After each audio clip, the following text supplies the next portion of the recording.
हम industrial space में जा रहे हैं। बहुत से लोगों का सवाल होता है कि हम स्पेस में इतना इन्वेस्ट करके फ़ायदा क्या उठा रहे हैं।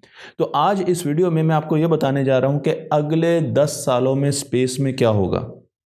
मैं आपको ये भी बताने जा रहा हूँ कि हम किस किस्म की टेक्नोलॉजी डेवलप कर रहे हैं और हमने स्पेस से कितना फ़ायदा उठाया।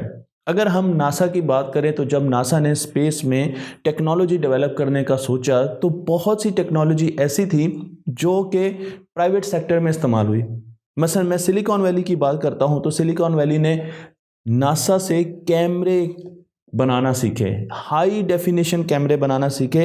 यानी उन कैमरों को ना सिर्फ नासा स्पेस में इस्तेमाल करती थी बल्कि उन कैमरों को मेडिकल साइंस में भी इस्तेमाल किया गया।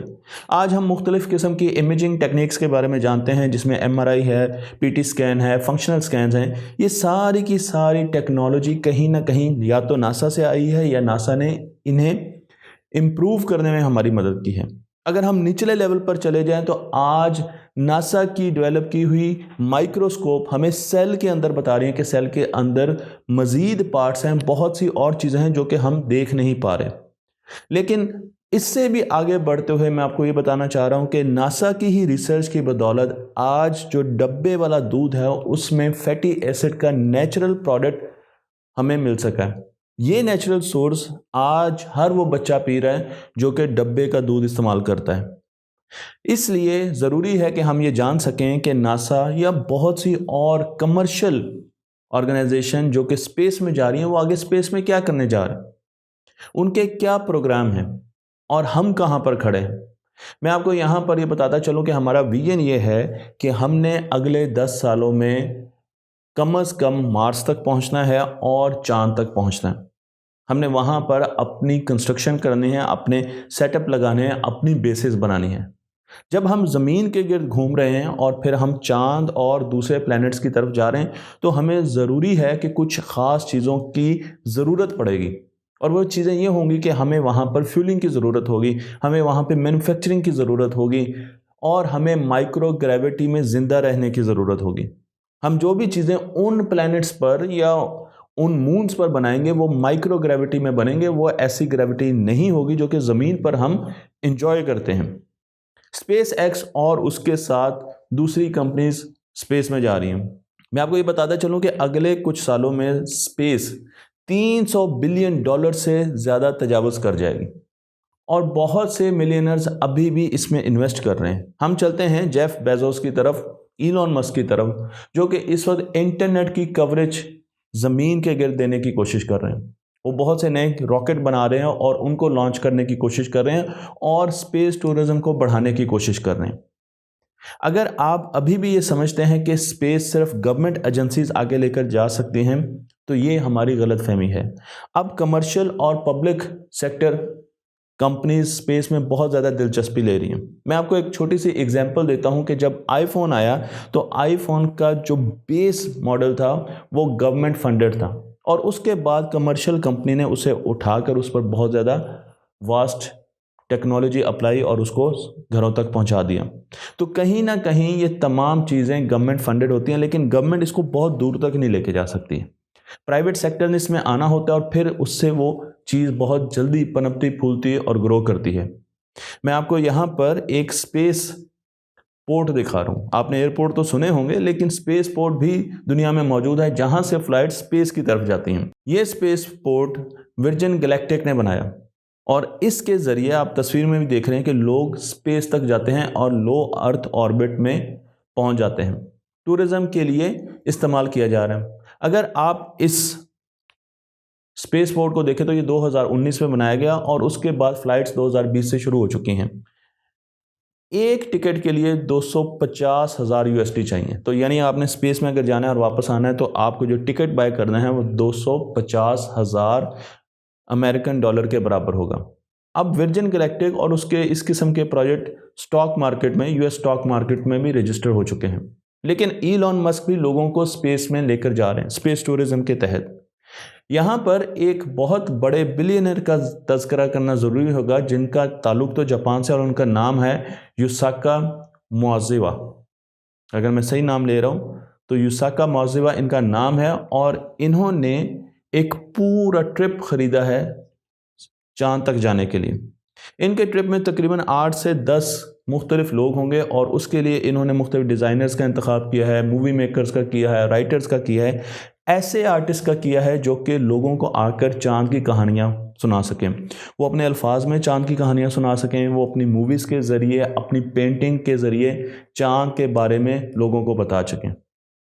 स्पेस माइनिंग पर भी बहुत ज़्यादा काम हो रहा है क्योंकि हमने फ्यूचर में जो माइनिंग करनी है वो स्पेस में जाके करनी है। हमने मुख्तलिफ़ किस्म के एस्ट्रॉयड्स को माइन करना है, इसलिए ज़मीन पर ऐसे इंस्टीट्यूशन भी होने चाहिए जो कि स्पेस माइनिंग के बारे में आपको बताएं।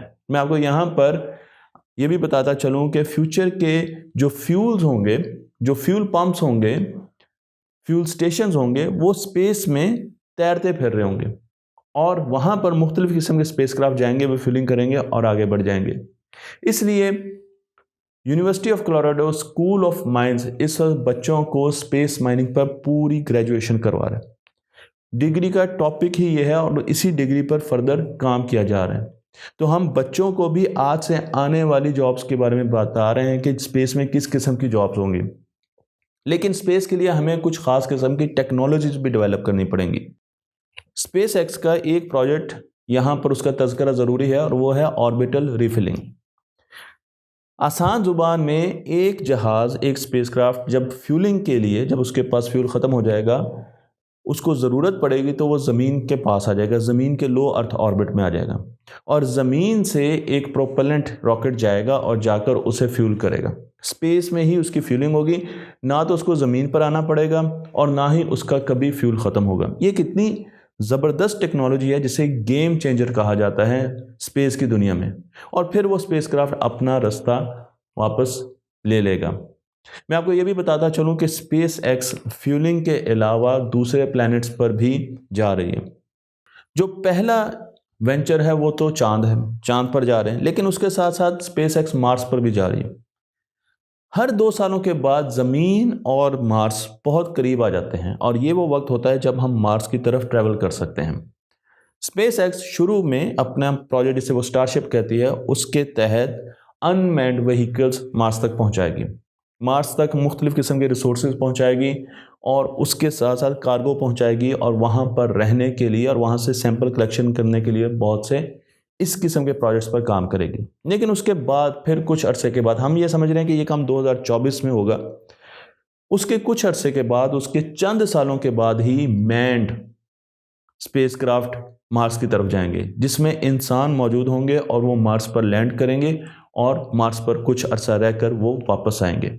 अगर हमने मार्स पर कुछ अर्सा रहना है तो हमें वहाँ पर घर भी बनाने होंगे, हमें चांद पर भी घर बनाने होंगे और उसके लिए स्पेस में जितने भी घर बनाए जाएंगे उसके लिए एक कंपनी का इंतखाब कर लिया गया है जिसे AI स्पेस फैक्ट्री कहते हैं और उन्होंने एक कंपटीशन में अपने घर को प्रेजेंट किया नासा के सामने, बहुत से टेस्ट किए गए और अब ये घर, जिसे मार्शिया कहा जाता है, फाइनल हो चुका है जो कि मार्स पर बनाया जाएगा। ये एक 4 स्टोरी घर है, मैंने इस पर बहुत सी वीडियोस भी बना दी हैं, जो कि 3D प्रिंटर से प्रिंट किया जा सकता है। यानी आपने मार्स पर सिर्फ 3D प्रिंटर लेके जाना है और वहाँ के रिसोर्सेज से, यानी कि वहाँ की बेसाल्ट रॉक से और वहाँ के ही प्लांट से बने हुए पॉलीमर से हम 3D प्रिंट कर सकते हैं इस घर को और वहाँ यानी मार्स पर इंसान रह सकते हैं। मैं आपको ये भी बता दूं कि ये घर इतना मजबूत होगा कि इसकी जो स्ट्रेंथ है वो कंक्रीट से 3 गुना ज़्यादा बड़ी है। ज़मीन पर इसको बनाया गया है लेकिन इसे टेस्ट चांद पर और मार्स पर किया जाएगा। सोलर पैनल के ज़रिए एनर्जी हासिल करेगा। मार्स पर धूप कम पड़ती है इसलिए वहाँ पर इसकी डिप्लॉयमेंट निस्बतन मुश्किल होगी। घर के साथ साथ मार्स तक पहुँचने के लिए हमें मुख्तलिफ़ किस्म के रॉकेट्स की भी ज़रूरत होगी और अगर हमने लो अर्थ ऑर्बिट टूरिज़्म को बढ़ाना है या चांद पर जाना है तो वहाँ पर भी रॉकेट्स की ज़रूरत है और रॉकेट्स के लिए बहुत सी प्राइवेट सेक्टर कंपनियाँ रॉकेट बनाने में इस अमल में दाखिल हो रही हैं। इन कंपनीज का मकसद ये है कि रॉकेट का साइज़ छोटे से छोटा किया जाए और हर बड़ी ऑर्गेनाइजेशन फ्यूचर में स्पेस में अपनी सैटेलाइट्स रखेगी तो उन्हें इन रॉकेट्स की ज़रूरत होगी। हमें नासा और स्पेस एक्स की तरफ जाने की ज़रूरत नहीं होगी बल्कि छोटी छोटी कंपनियां मुल्की लेवल पर खुली होंगी जो कि हमें रॉकेट्स प्रोवाइड करेंगी और हम उन रॉकेट्स के ज़रिए अपना पेलोड स्पेस में पहुंचा सकते हैं। तो जो पहली कंपनी है वो न्यूजीलैंड से ताल्लुक़ रखती है, उसका नाम है रॉकेट लैब। आप इसे गूगल भी कर सकते हैं और जाकर देख भी सकते हैं। बहुत छोटे 40 मीटर के रॉकेट्स बनाती हैं। निस्बतन ये छोटा रॉकेट है जो कि रीयूजेबल है, यानी एक मरतबा उसको भेजें वो वापस ज़मीन पर आ जाएगा, फिर उसमें प्रोपेलेंट भरें और आप उसको आगे भेज सकते हैं। हर 30 दिनों के बाद ये कंपनी इस रॉकेट को लॉन्च कर रही है, बार बार स्पेस में भेज रही है, उसमें छोटे सैटेलाइट्स को लॉन्च किया जा रहा है। इसमें आप 8000 kg का पेलोड लेकर जा सकते हैं और मैं यहाँ पर आपको तस्वीर भी दिखा रहा हूँ। लेकिन हम एक और कंपनी की भी तरफ चलते हैं जिसे रिलेटिविटी स्पेस कहा जाता है। रिलेटिविटी कंपनी भी रॉकेट्स बना रही है, लेकिन ये रॉकेट ऑटोनोमस मशीन से बन रहे हैं, 3D प्रिंटर से बन रहे हैं, क्योंकि एक रॉकेट बनाने के जो पैसे हैं उनमें 80 से 90% आपकी सर्विसेज होती हैं, मैन लेबर कॉस्ट होती हैं। इसलिए लेबर कॉस्ट को कट करने के लिए, अब ये एक अफसोसनाक अमल भी है, लेकिन लेबर कॉस्ट को कम करने के लिए 3D प्रिंटर्स का इस्तेमाल किया गया। तो इस रॉकेट के जितने भी पुर्जे होंगे, जितने भी इक्विपमेंट होंगे, वो 3D प्रिंटर से प्रिंट किए जाएंगे और फिर उन्हें असेंबल करके रॉकेट बनाया जाएगा। इस वक्त इस रॉकेट के बहुत से पुर्जे, बहुत से इक्विपमेंट, पार्ट्स, इंस्ट्रूमेंट्स वो 3D प्रिंटर से बनाए जा चुके हैं, लेकिन अभी तक हमने पूरा रॉकेट असेंबल नहीं किया और वो भी आइंदा कुछ अरसे में असेंबल हो जाएगा। लेकिन क्या रॉकेट को हमेशा फ्यूल के ज़रिए स्पेस में लेकर जाएगा? क्योंकि रॉकेट का साइज़ फ्यूल पर बहुत ज़्यादा मुनहसर होता है। अगर रॉकेट से फ्यूल निकाल दिया जाए तो उसका साइज़ बहुत छोटा हो सकता है, क्योंकि पेलोड तो बहुत कम होता है।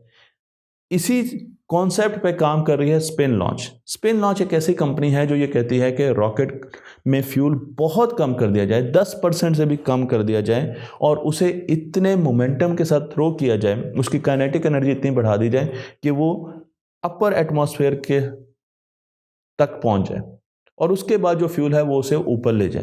तो मैं यहाँ पर आपको एक मंजनीक दिखा रहा हूँ, एक कैटापल्ट दिखा रहा हूँ जो कि पहले रॉकेट को एक्सेलरेट कराती है और बहुत ज़्यादा स्पीड्स पर उसको एक्सेलरेट कराती है और उसके बाद उसको थ्रो करती है एटमॉस्फेयर में और फिर रॉकेट जहाँ तक जा सकता है उसके बाद फ्यूल उसे ऊपर लेकर जाता है। इससे रॉकेट का साइज़ बहुत छोटा हो जाता है।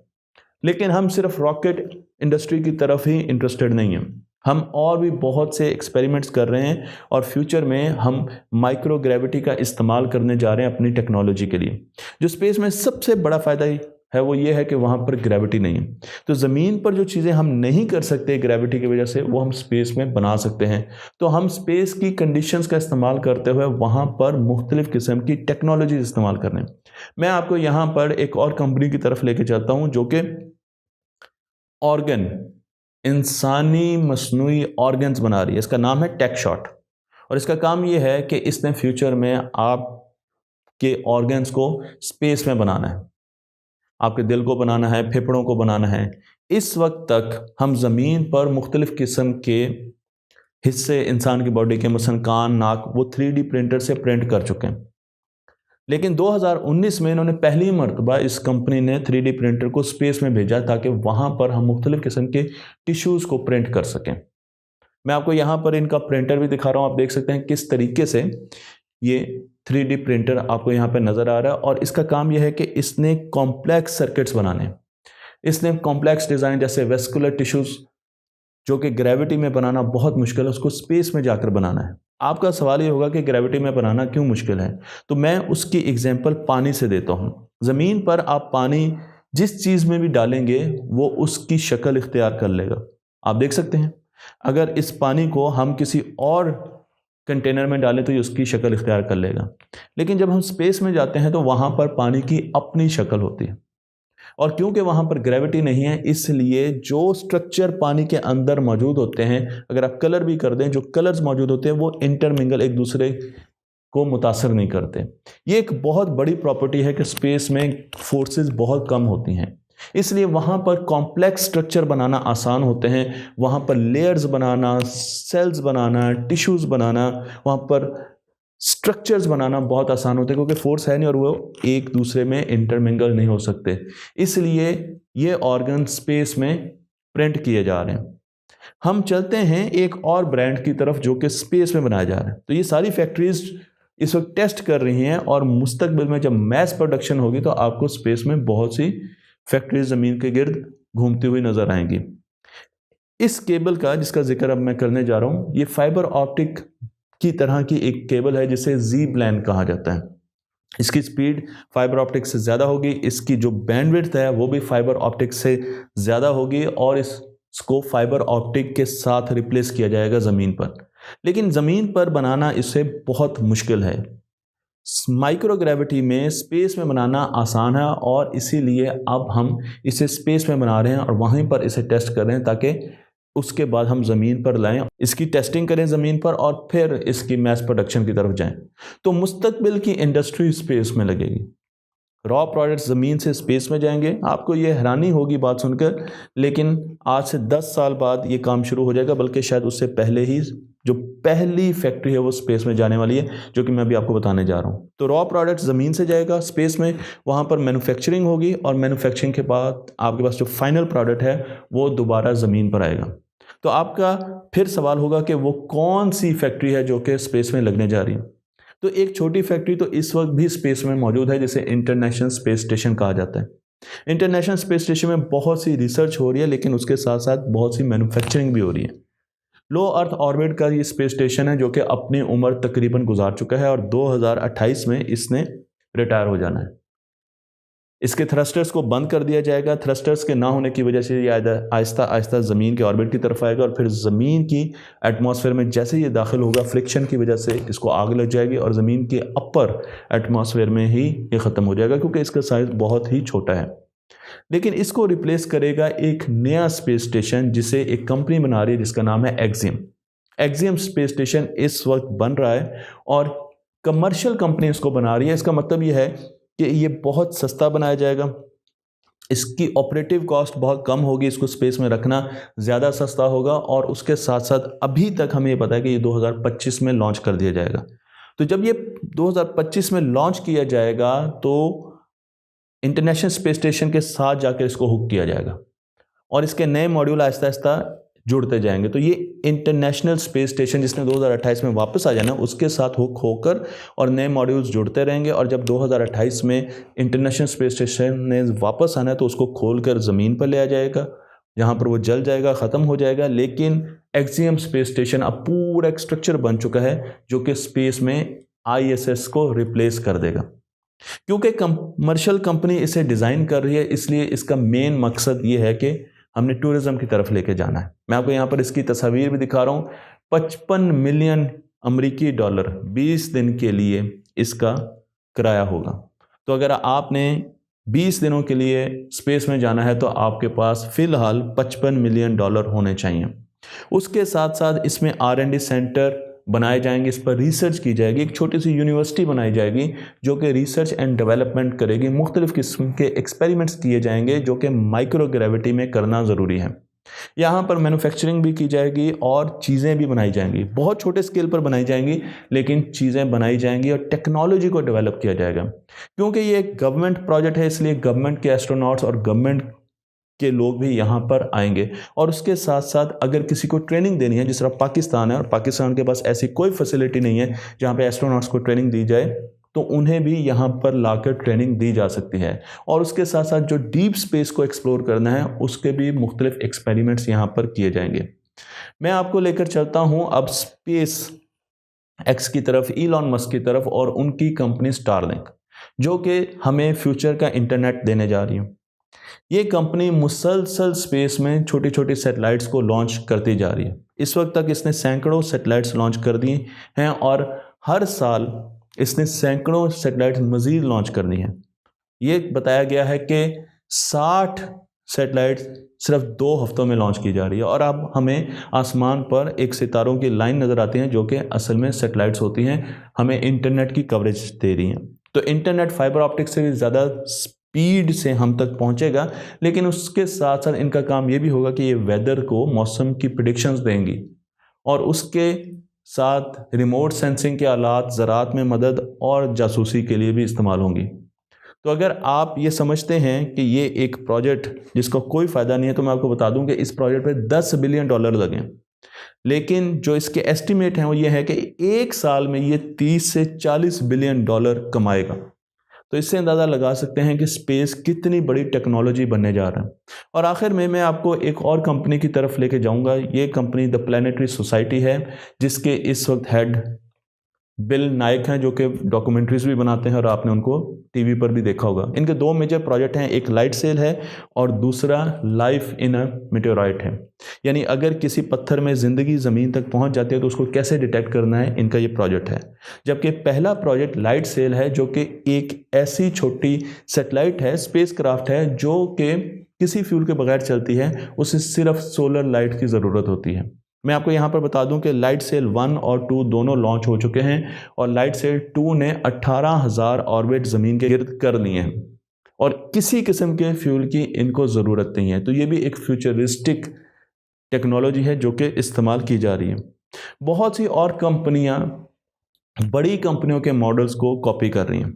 मैं आपको एक कंपनी दिखा रहा हूं जिसका नाम है बीपीएस स्पेस, जो कि स्पेस एक्स के और दूसरी कंपनी के मॉडल्स को, उनके रॉकेट्स को छोटे लेवल पर डिज़ाइन करती हैं और फिर उनमें इम्प्रूवमेंट भी करती हैं। फिर अपना यूट्यूब चैनल बनाती हैं, उस पर लोगों को दिखाती हैं कि स्पेस एक्स ने ये कैसे डिज़ाइन किया और इसमें कैसे बेहतरी की जा सकती है। तो एक किस्म की R&D चल रही है और छोटे छोटे घरों में, दुकानों में, शॉप्स में ये R&D हो रही है। तो स्पेस की टेक्नोलॉजी फ्यूचर की टेक्नोलॉजी है और इसमें बहुत ज़्यादा पैसा मौजूद है। अभी मैंने इस वीडियो में आपको ये नहीं बताया कि स्पेस में जो माइनिंग होगी वो ट्रिलियंस ऑफ डॉलर्स तक पहुंचेगी सिर्फ एक रॉक में। तो एक रॉक को जो आप माइन करेंगे फ्यूचर में स्पेस में, तो उसमें आपको ट्रिलियंस ऑफ डॉलर्स मिलेंगे। तो स्पेस फ्यूचर है, इसलिए हमें ये सोचना नहीं चाहिए कि स्पेस पढ़ के हमें क्या फ़ायदा हो रहा है और इससे इंसान को क्या फ़ायदा होगा, क्योंकि फ्यूचर की टेक्नोलॉजी, फ्यूचर की इंडस्ट्री, फ्यूचर का मेडिकल, फ्यूचर के तमाम एस्पेक्ट स्पेस से किसी ना किसी तरीके से कनेक्टेड होंगे। मुझे उम्मीद है कि आपको ये वीडियो पसंद आई होगी। तख्ती ऑनलाइन को लाइक कीजिए, शेयर कीजिए और इस इल्म को दूसरों तक पहुँचाते रहिए।